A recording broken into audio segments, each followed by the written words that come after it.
True or false? It's very, very seldom that a day, a week, or a month goes by without us facing some kind of challenges, headache. I mean, we can plan as much as we want to, but how often do we know that things don't go according to plan?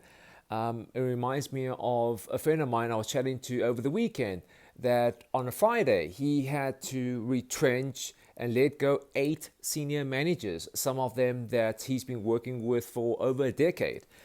And I could see the look on his face. He was just absolutely drained.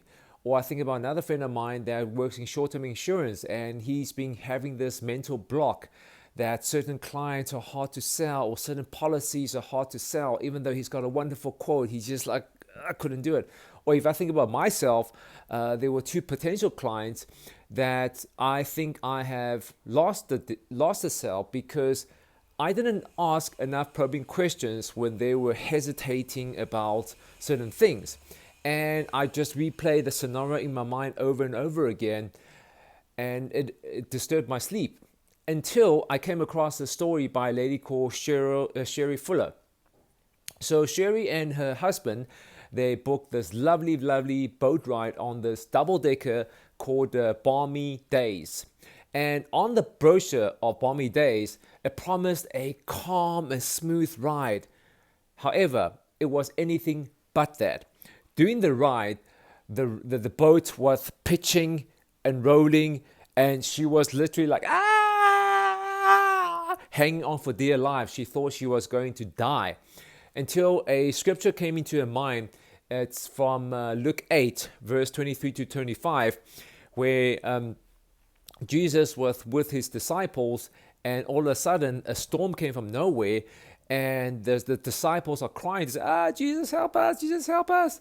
And Jesus got up and he told the storm to calm down, and everybody was astonished to say, whoa, what's going on?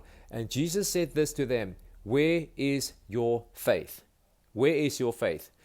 And Sherry, at that moment when she was hanging on for dear life, started to say, hey, listen, if you can do this for your disciples, maybe you can do this to us, do this for us. So she started praying that prayer, but nothing happened, except for the storm got even worse. Until this moment came to her, as she said that she felt a calmness came to her. And she realized that instead of calming this exterior environment, the storm outside, Jesus calmed the storm in her heart and in her mind. He calmed the storm in her heart and her mind. When I read that, I read it over and over again. And I said the same prayer, Lord, may you calm the storm in my heart and my mind. Nothing else, everything else outside me stayed the same.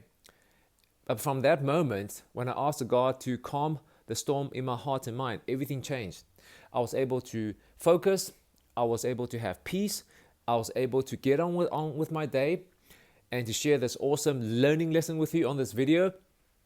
So I want to say to you that at this moment, if you are going through a bumpy ride, a big storm in your life, a good place to start is perhaps, if you never have, just ask God, like, listen, what is it that you want me to learn through this experience? And number 2, also invite him to calm the storm in your heart and in your mind so you can carry on with your day. Cool. I hope you enjoy this video. I'll see you next time.